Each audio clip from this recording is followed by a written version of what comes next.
Hello, Robert Kiyosaki. This is emergency podcast number 2. I hope there's not a number 3, but I tell you, that saying, may you live in interesting times. I think this is interesting, spooky, and empire changing. I think we're watching the end of the American empire. And there's a law called Gresham's Law. And Gresham's Law says bad money drives out good money. So this is bad money here. It's called the US dollar. I call it toilet paper today. And this is good money here. This is silver and this is gold.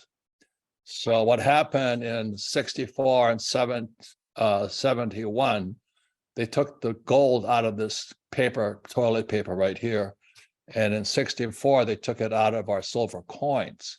So Gresham's Law is in action today. America has been kind of a bully because we had the reserve currency of the world. So this is emergency podcast number 2. This number 1, please go to it, is burning up the airways right now. Our special friend and always at the right time is, Andy Scheckman. And he is adding so much dimension to my thoughts. And I think his wisdom and his experience and his foresight as to what's happening in the world is crucial. So this is emergency podcast number 2. The thing we're going to be talking about today is what happens if and when Mexico joins the BRICS. What are the repercussions? What are the shockwaves? What's going to happen? Or as they say in Hispanic, ¿qué pasa? What's going to happen? So welcome once again, Andy. This is number two, in a couple of days. Well, it's good to be here, Robert. It's good to be here. Thank you for having me. Yeah, there's a lot to talk about. I mean, the BRICS formation is something that I have been singularly focused on for the last few years, certainly. And I know you wanted me to just briefly describe what the BRICS are to your listeners. And for those that haven't been following this information, I think it's really very, very, very important. And, I'd like to first throw out that so many things are happening all around us. And while they're significant, these individual events in and of themselves have less significance than when you put them all together. And the things that are happening inside, the blunders, if you will, that are happening inside the United States only exacerbate the consequences that are happening and the realities that are happening outside the border. In other words, the US blunders, I believe, are inspiring the rest of the world, the international community, to unite in opposition to it and in joint establishment of mutually beneficial platforms of politics and economy and trade and currency and finance and culture and education and international security and all of these things that, as you mentioned, the bullying and the sanctions and the hegemony and the hypocrisy of the West, I believe, is coming to an end. And it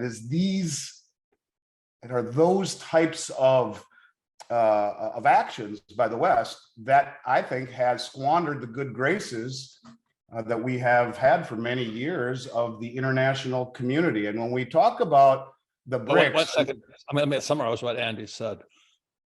America has pissed off the rest of the world. Yeah.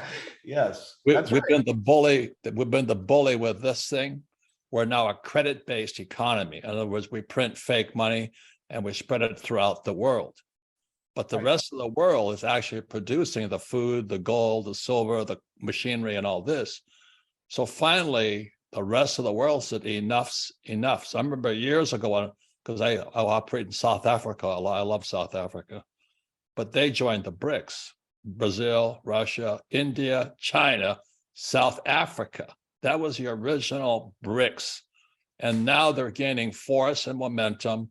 And I think people have heard the word BRICS, but very few people know ¿qué pasa? What caused the BRICS to form, Andy? Well, I think.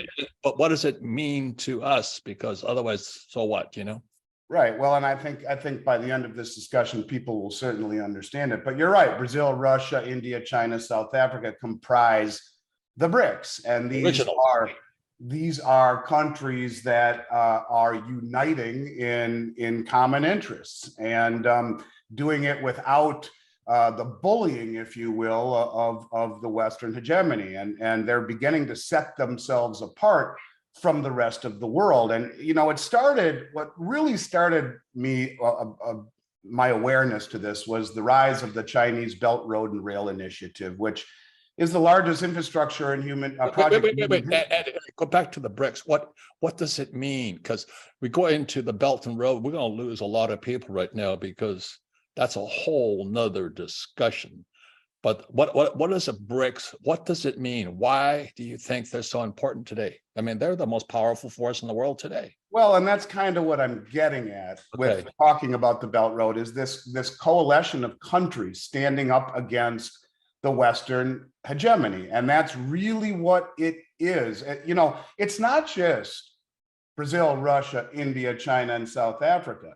You have well over a dozen countries that have already applied, such as Algeria and Argentina and Iran, the United Arab Emirates, Nicaragua, Turkey, Indonesia, Senegal, Nigeria, Afghanistan, Egypt, Kazakhstan, and the biggest one of all, Saudi Arabia, has formally applied to the BRICS nations. And so when you talk about this growing cohesion of countries, there are others that they're already set their eyes on. And in Brazil's backyard, you have Argentina.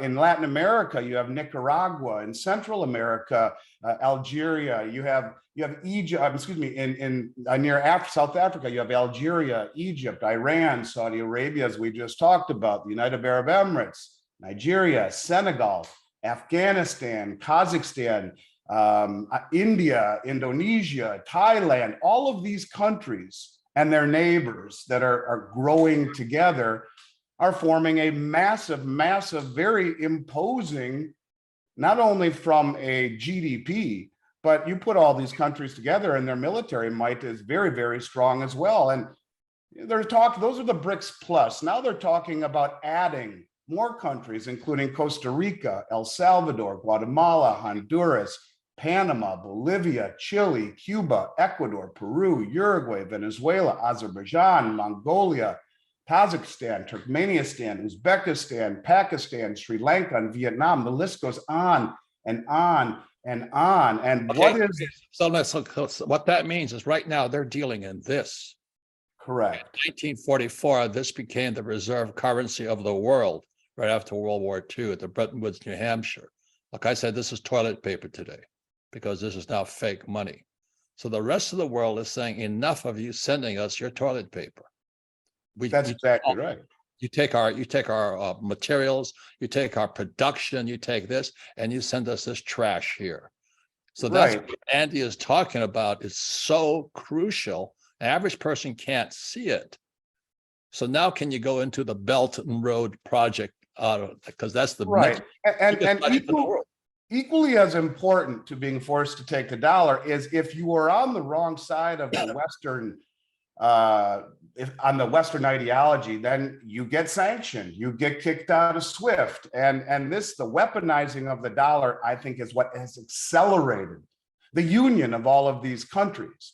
And when Andy, can you explain what the SWIFT is? Because, you know, guys like me don't. Sure. The SWIFT system is basically the oxygen that is needed for cross-border payments to breathe. In other words, you're not allowed to send your money from one country to another unless it routes through the SWIFT system, which is basically a computer system, if you will, or a message board system.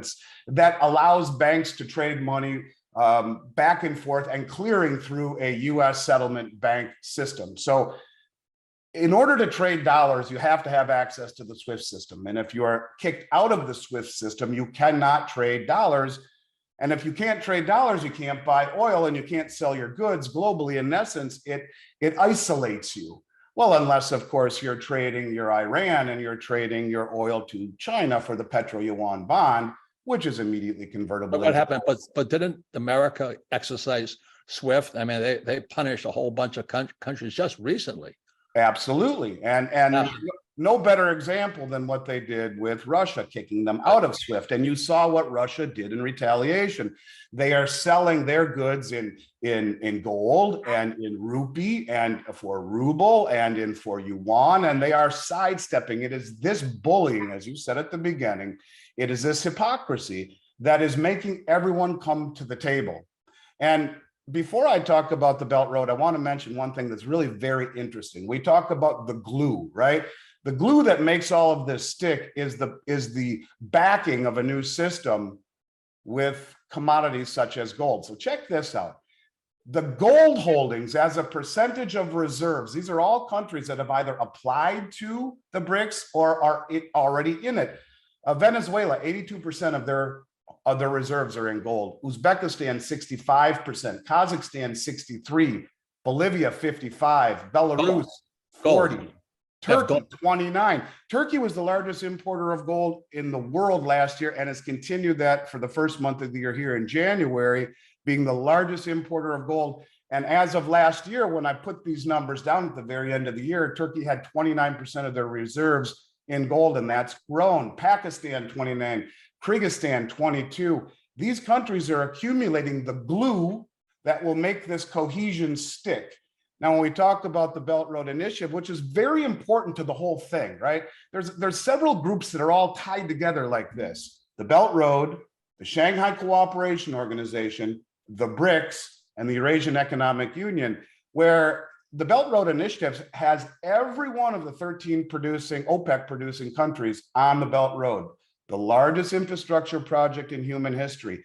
It's all connecting through trade routes, if you will. For example, the north-south corridor that connects from Iran to India and allows Iran and Russia and India to trade without going around waters that are patrolled by the US Navy. It allows them to have the ability to reach each other much more quickly and without the Western influence. And all of these routes and all of these agreements are bringing the world together against the West. And it's is it really a road? No, the Belt Road Initiative are roads, bridges, maritime channels, railways, all of these things. And, all of these things are coming together. Years and years ago, in Marco Polo days, it was called the Silk Road. It's the exact same thing, but it's more than that too. You have this deal, and if you look at what China is doing, right now you have Iran and Iraq, of all countries who've hated each other for centuries, are currently in a brokered deal by China in the final stages on work of the first rail connection between the two states in history. And they can easily connect. It's a 1,500 kilometer railway. They can also connect Syria and Lebanon, all part of the Belt Road Initiative. You have other Gulf states that are coming together, like the UAE and Kuwait, but all of this, none of them more important than what just happened, and that is the Chinese mediated Iran, Saudi Arabia deal, where they're now building, for the first time ever, they're putting embassies in each other's countries, and they are coming together, I think, in what is mutual cooperation, where everyone economically cooperates in mutually beneficial ways with the view not only towards building common destiny, but this represents a massive nail in the Western hegemony, where all of these countries, where the West has really precipitated and this constant bickering, China's coming in and building infrastructure in Africa, in South America, in Saudi Arabia, in Iran, in Iraq, and all of these countries, they come in, they build infrastructure, and they are creating cooperation against the West. And that's why the name of the company, the big 80-pound Magilla gorilla behind of it, the Shanghai Cooperation Organization. That's right. They're the Magilla behind the whole thing, where it used to be the dollar. That is exactly correct. That is exactly correct. And when you talk about the Shanghai Cooperation Organization, you got China, India, Kazakhstan, Kyrgyzstan, Pakistan, Russia. I can't even pronounce half of these stands.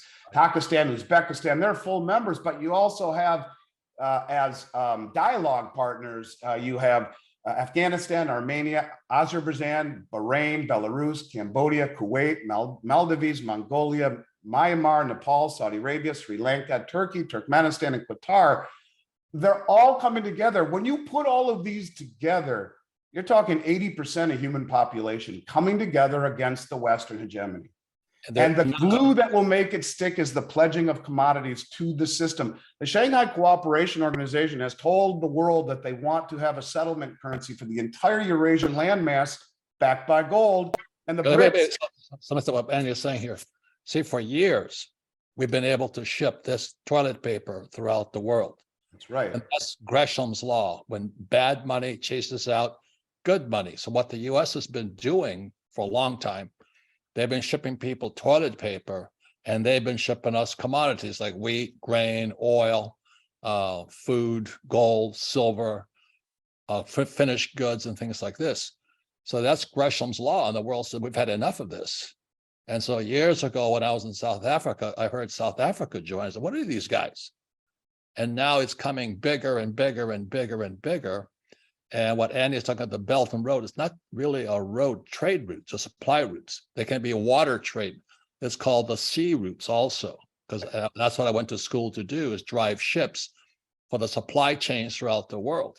So all the people that have been giving America cheap or wonderful goods for toilet paper, it's coming to an end. Is that what you're saying, Andy? It is. And the Belt Road Initiative, those trade routes, the maritime channels, the bridges, the railways, the roads, will only be patrolled by military and by commerce. So this is the Panama Canal on steroids. And when you realize that there's 150 plus countries on the Belt Road, you're talking all of these entities together comprise well north of 80% of human population.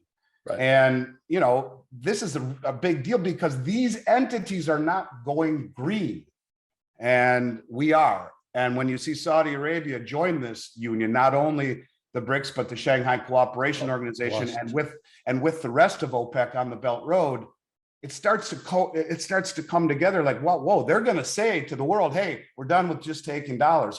And when that happens, it's a very big problem. And that's why you're seeing rumors of Japan, New Zealand, Australia, and now Mexico signing up for the BRICS nations, or for their economic union. This is a big deal. It's little by little by little by little, all of these pieces, which in and of themselves are not as relevant until you look at the big picture. And you're talking the majority of human population joining together in a drive for prosperity, and one that is based upon mutual benefit, rather than being under the thumb of the West and the Western influence. And this is their one shot. May I ask you a couple of things? In emergency podcast number 1, I talked about DBC, deception, betrayal, collusion. And those days are coming to an end. We've betrayed the rest of the world. We've given them fake money. We screw them if they don't on the SWIFT system. We're a bully out there. But you said something else about green. How much do you think Saudi Arabia, Venezuela, the oil producing countries look at our greenies, our Green New Deal, saying they're trying to take away oil? Yeah, I think it's a huge deal. I mean, Saudi Arabia is looking at it as we are trying to take away their way of life. Yes. If you look at like the Shanghai Cooperation Organization in and of itself is nearly 60% of human population. It covers the majority, well over 50, 60% of the entire landmass of the Eurasian continent. They're not going green, nor are the BRICS nations, and nor are any of the countries on the Belt Road. And so why align yourself with the West, who is not only eviscerating the value of the dollar in the treasury market for which you exchange your oil for, but they are also attempting within the next decade to go green. And so why? They won't. And that's why they're joining with these countries that not only, if you look at what China is doing, they're coming in and building infrastructure, they're building refineries, they're building more oil rigs, they are cooperating to mutually benefit both sides of the table. And what that means is that that's also a military cooperation. And that's why when Russia signed that deal with Saudi Arabia, the day we left Afghanistan, it was a big deal. Little by little by little, the pieces are being put together. Bring people up to speed. So when I first met Andy, it wasn't that long ago. I'm going, what is this guy is talking macro, macro, macro, but he's got his fingers on the pulse. When Biden pulled us out of Afghanistan, immediately Saudi Arabia says, "Oh, I got it." So what did Saudi Arabia do? They not only did they sign a military agreement for protection with Russia, so did Nigeria, another OPEC producing country, but they also applied to BRICS. And it was their way of saying, you know, we see that, you know, we may be an ally, but when the chips are down and, you know, you may not have our back. And when you tell us you're going green, you don't have our back. This is not the entity that we want to continue being aligned with. It was great for 50 years, but now the rest of the world is moving this way. And as Zoltan Pozsar, the repo market guru from originally the New York Fed and now at UBS, says, this is a new system, a new era dominated by transparency and commodities. So this is why I believe they will use the rails of the Chinese digital yuan for all of these countries to pledge to a new currency that will be a digital currency, but showing the immutability and the veracity of what every country pledges to the new system on a distributed ledger. That is the glue that makes it all stick. The rallying cry is everything that we are doing to destabilize the world and our sanctions. And then you put that into context with all of the nonsense we're doing right now inside our country, and spending money that we don't have, borrowing money that we don't have to fight wars that we shouldn't be a part of, or doing things that are just nonsense and destroying the value of the dollar. It only accelerates and substantiates these moves that are being made by these countries, and many of which, like Mexico and Egypt and Turkey and Saudi Arabia, have been our allies forever. And they, you know, they're like, hey, thanks for the memories, guys. And now you hear the rumor that Japan wants to join. Right. So I can't substantiate that. I heard it from Jim Willey. Maybe he knows something that I don't. But all I can simply say is this: you can see how we, and you start to talk Australia and New Zealand and Mexico, and you're talking, it's just going to be the US, Canada, the UK, and parts of the EU, and the rest of the world in a different direction. Right. We are being isolated. One more thing is what talking about green and all this. You look at the banks that just went down: Silicon Valley Bank, Signature, and what was it? Silvergate. They're all woke companies. You know, they support the Green New Deal. They're very, very woke. And that's what it's saying is go woke, go broke. Yeah. And then plus there's BlackRock with Larry Fink. They're trying to shut down all of our oil business. They're one of the biggest, the funds in the world. They're woke. And what Andy is saying to you today is another point of view from the rest of the world. That's exactly right. That's exactly right. And that's the point I want to get across. I think that's the way the world looks at this. And that's the rallying cry. I mean, look what the European Union just did with the sanction money from that they took from Russia. They didn't just sanction it, they now confiscated it, and they are using it to rebuild the Ukraine. And this is a very, very, very big problem. And when we go around trying to as an example, back the Ukraine with $114 billion that we had to borrow, it's crazy, including giving pensions to the Ukrainian government when there's a $1.75 trillion pension shortfall in this country. The world is saying these guys are out of their mind. Yep. Look at what they're doing. Yep. And, you know, I think that is only exacerbating. And that's why I often wonder in the recesses of my mind late at night when I'm laying in bed, was this all intended? And I saw you on Kabuto the other day talking about this, is this intended, is basically what you were saying. And, you know, when you weaponize the dollar and make everyone think, geez, am I on the wrong side of the West? I better make alliances with the other countries who are all moving away from that system. And you have to ask yourself, when we have a $31 trillion debt, 76 trillion unfunded in Social Security, about 130 or 40 trillion in funded and unfunded liabilities. It's about 260 is the game over. Is the game over? Trillion deficit. Right. Yeah. And so is the game over.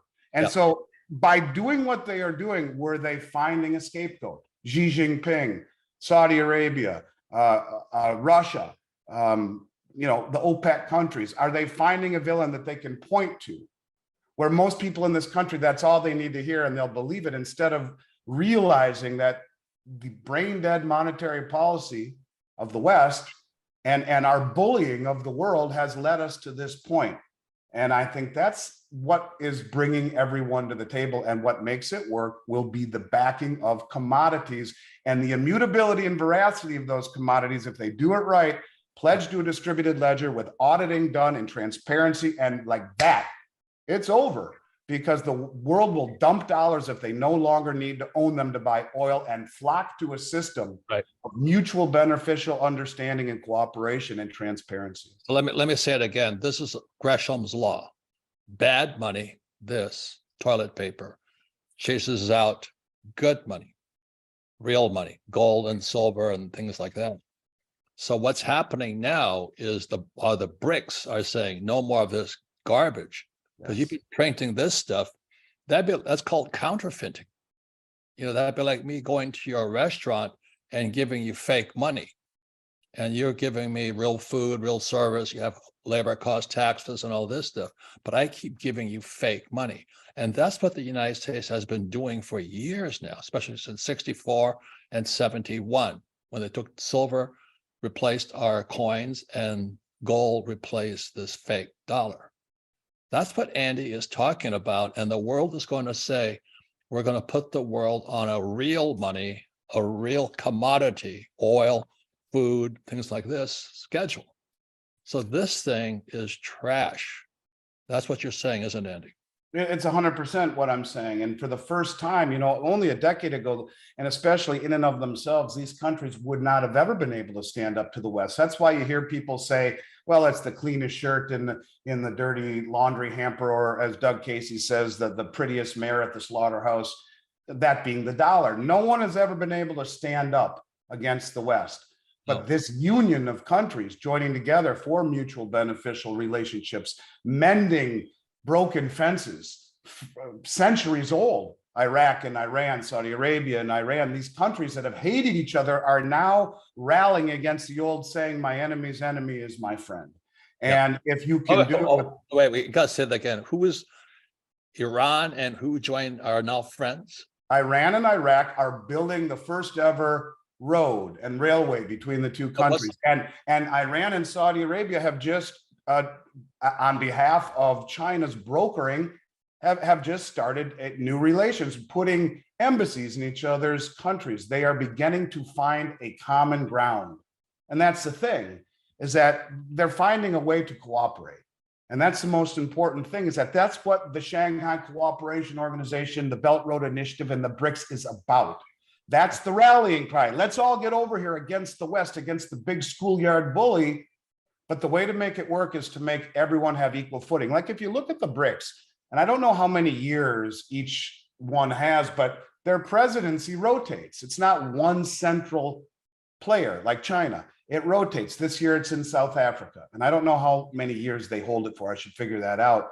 But they're already getting that right, where you allow everyone equal footing. And how do you do that? Everyone pledges a commodity, just like we were told is going to happen with the BRICS currency. Everyone pledges a commodity to the system and using distributed ledger technology to show the veracity of it. And then you have it audited. So is distributed ledger, do I call that blockchain, or am I off? Yes, and I may be off on that because I'm not a blockchain pro, but what I'm basically saying is, yes, they will use blockchain to show what each country has pledged to the system and the immutability of it. And that's what I think will happen. So that's why on the first emergency podcast, #1, Andy dissects, we're going to get into this, what Janet Yellen was saying. It's called, she was saying some strange language, and Andy called me up. She's saying something that's so treasonous to this country. So that's a deception, betrayal, collusion. That's the world we live in right now. That's exactly right. And that's what is fostering this union of countries. So let's say Mexico. Do you remember the 60s? You might be too young. There was a thing called the Cuban Missile Crisis. And that was because, Havana or Cuba went Russian, and they were putting missile bases there. So now today you're telling us that Mexico, who's closer than Cuba, and they're a big trading partner, a lot of food and things that come from Mexico. What does it mean, Andy, if and when, and I think is more when, the Mexico joins the BRICS? What's going to happen? What's the ripple effect from that? Well, first of all, they're the second largest economy in South or Latin America. And, you know, I think you could take this out, use your mind's eye and extrapolate this out. Let's just say they do join the BRICS. And this puts a lot of things into context when you think about it this way, when you think about what's going on in the Ukraine. Now, let's just say 5, 6, 7, 8 years from now that they're, you know, deeply entrenched with the BRICS nations, that they have found a way. Yes, Mexico. They're in with the BRICS. They're trading with the BRICS. They still are friendly with the United States, but they're trading with the BRICS. They're using the BRICS settlement currency. And let's just say that the BRICS have some sort of like a NATO, but it's with the BRICS. Can you only imagine the way that we would feel having military bases right outside Texas in on the border of Mexico with Chinese and Russian military? Now, I'm not saying this is going to happen. I'm just thinking out loud, but put that into context when you think about what Russia's dealing with NATO encroaching, and you can understand the way they feel. Now, I am not condoning war. I am not condoning anything. I'm just saying, think about this in a broader context. What if something like that happened? That part of this deal, because the Shanghai Cooperation Organization is also a military cooperation organization. That's part of it. So what if that happened and you have military bases right on the US-Mexico border that are BRICS united? Now, maybe that's way out there, maybe that doesn't happen, but I think when you talk about this union between Mexico and the BRICS nations, it's another piece, like in the game of Jenga. When you keep pulling out pieces against the Western hegemony, bang, something falls. It's going to, one of these days it falls. But the start, when Mexico joins the BRICS, we're going to have to start dealing in Chinese crypto yuan, is what you're saying. Well, it could very well be, yes. I mean, there's still a long way to go from applying to being accepted and a full member. So let's not confuse that. There's a long way to go. But the fact that they are moving in that direction, the fact that we hear rumors that Australia, New Zealand, and Japan are moving in that direction, it's just more nails in the coffin of the Western hegemony. It's a big deal. It's a huge deal. And yes, if all of a sudden the majority of the world is trading in a new settlement currency and the dollar is rendered worthless, either the US has to pivot and do something of their own with a gold-backed, like we talked about before, a gold-backed International Monetary Fund special drawing rights, or we'll get with the game, and in order to trade with the majority of the world, it will be in a new currency. That's beyond my brain right now. But our Rich Dad podcast, emergency number 1, where we're talking about what Janet Yellen was saying in Fed speak, and what she was saying, which, please, if you haven't seen that one with Andy, it's blowing up our set right now. And it's a number 1 podcast we've ever put out. So it's emergency number 1. But she was saying, what was Janet Yellen saying that we talked about in emergency podcast number 1? What was she saying? If everyone hasn't seen the 2.5-minute clip between Janet Yellen and the representative from Oklahoma, he says, so if I have a constituent in Oklahoma who has $5 million in a regional bank and it goes under, will he be bailed out? And she said, no. Well, he says, why? But you just bailed out Signature Bank and Silicon Valley Bank. Why would you not bail out all of these regional banks? And she basically said it would have to be a super majority decision from the FOMC, the FDIC, and me, Janet Yellen, where we will decide if those banks that are not systemically too big to fail get bailed out or not. It will be whether or not we believe that the systemic reaction from that bank going down will create too big a ripple effects. We'll take the opposite side of that. If you live in a small town where the bank has helped you build a business or helped you get from where you were to where you are, and you have your life savings in that bank, how safe do you feel with that money in the bank after what she just said? Probably not very. So you're going to yank that money out and send it over to Bank of America or Morgan Stanley or Goldman Sachs or JP Morgan or wherever it is, and have all the money concentrated in a handful of banks, because these regional banks, unless they're systemically connected, evidently they felt that Signature Bank was, and Silicon Valley Bank was. If not, goodbye, you're done. But also those banks are woke. I mean, they buy the Green New Deal thing, same as BlackRock. Anyway, what Andy is talking about here is called the Communist Manifesto, 1848. Our banks are going to, in America, are going to a centralized banking. Yes. As close to communism, because we don't have capitalism anymore. Well, and I had talked a lot about Lael Brainerd, who was at the Fed, second in charge, and now she's heading up Biden's Economic Advisory Committee. Bottom line is she's a modern monetary theorist that wants to get rid of the commercial banks after everyone's herded into them and go directly from the central bank. There's your centralized bank, and there is your modern monetary theorist and one bank. Could you explain MMT? I call it Marxist monetary theory. So what is MMT? It's just basically you print as much money as you want to solve the problem. But that doesn't work in a globalized economy where the rest of the world says, why do we want your dollar that is worthless? And that's why all of these countries are using commodities, in particular gold, and its revaluation by the Bank of International Settlements in 2019 as a high quality liquid asset, in essence, tier one. They're accumulating things that are real, and they are going to use them to back a new system, while the West. And you become so many subjects that are beyond most people. Well, you know what? I think if you follow the narrative, the bottom line is the world is revolting against the West and our hegemony. We're following right now. The Bank of International Settlements is a central bank. That is correct. And what they said in 2017 was that 2019 gold is now money. That's right. And that's why, and there is no coincidence that the central banks bought more of it last year than at any time since 1967, and the most on record, second most on record. So, you know, they see what's coming and they're moving ahead of this. Yep. And the rest of us in this country are more concerned about, you know, woke and things that are just completely missing the ball when the rest of the world is growing together in a very tight-knit group. Janet Yellen is as green as they come. She's talking about climate change and all this stuff. Meanwhile, the whole place is going to hell. Yes. Final words on this whole thing here is just for full disclosure. I don't make any money doing this stuff, but I do buy from Andy a lot. Gold and silver, real stuff. I don't touch any ETFs like GLD or SLV. So I do buy from Andy because he can supply. That's one of the biggest things right now. So Andy, would you mind giving us a few minute talk about what Miles Franklin does and how you serve humanity right now? I appreciate that, Robert. Yeah, we've been in business now since 1990, late 1989, 34 years. We've done north of 8 billion in sales. We've never had a customer complaint. We're one of only 27 US Mint authorized resellers. We're licensed and bonded in the state of Minnesota. Very few, if any, companies in America do business in the state of Minnesota because of its licensing and bonding requirements in what is a federally non-regulated industry. So we're very proud of that accreditation, holds us to a higher standard.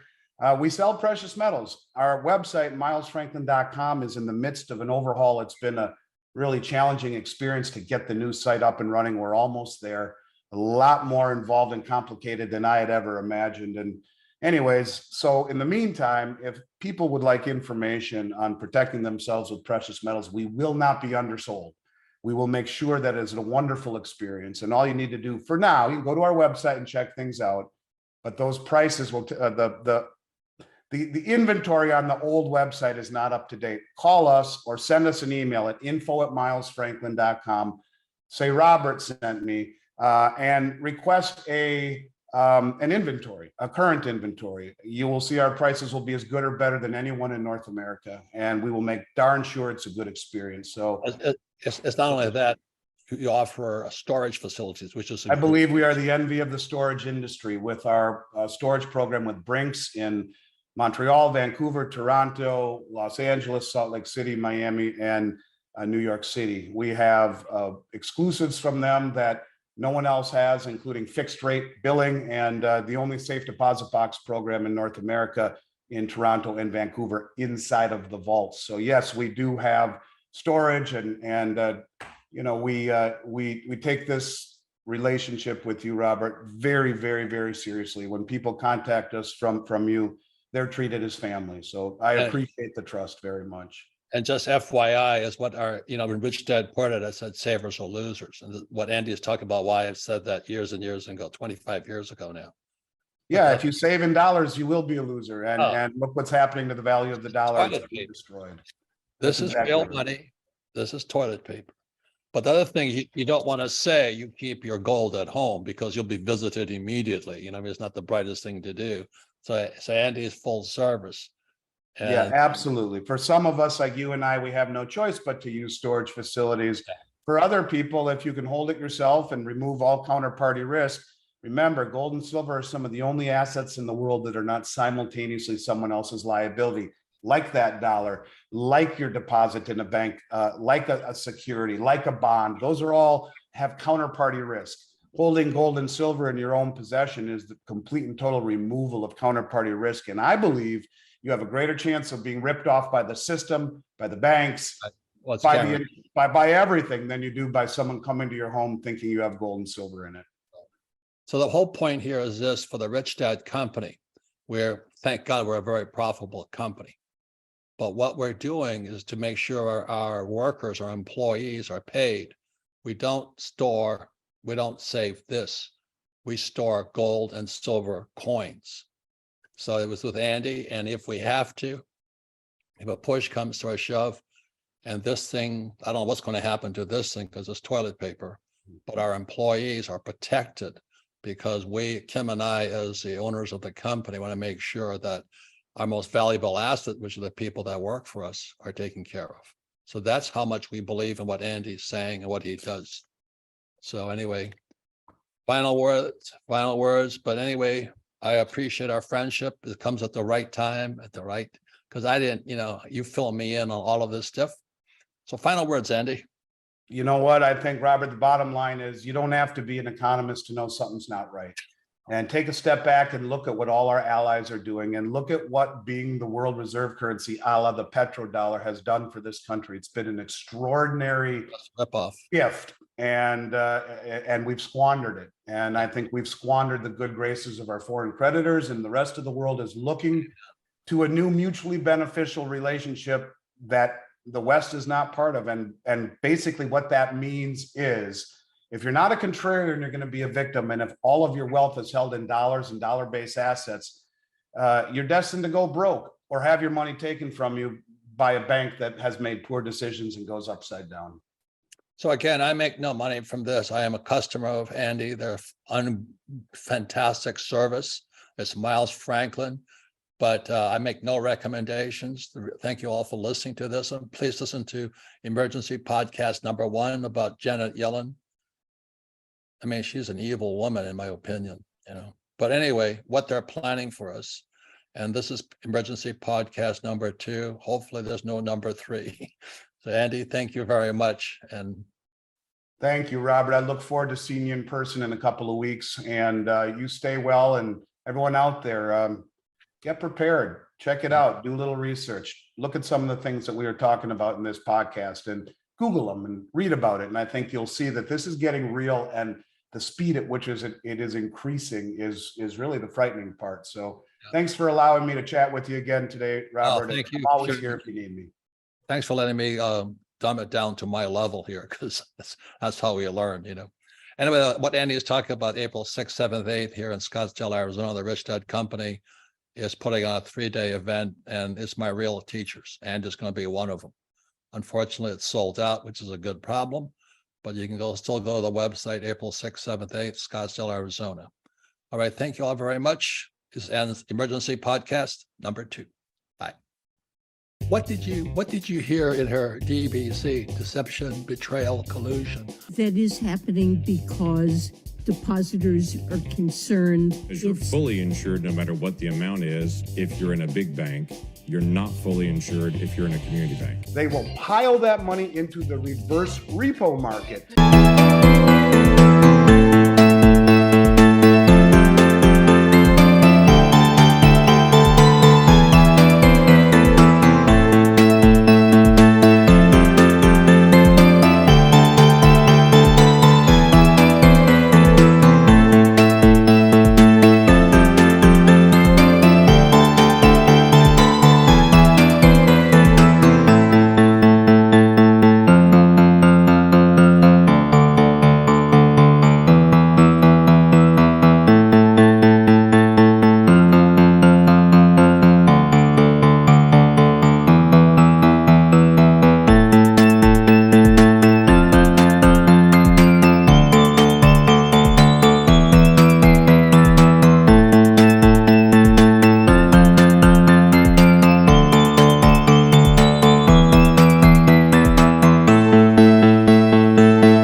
tôi xa quê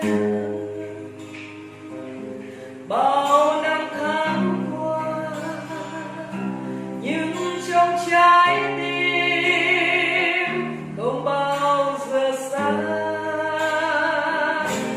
Lời mẹ ru con hiu hiu chưa hè, mùa lụt nước lũ bắt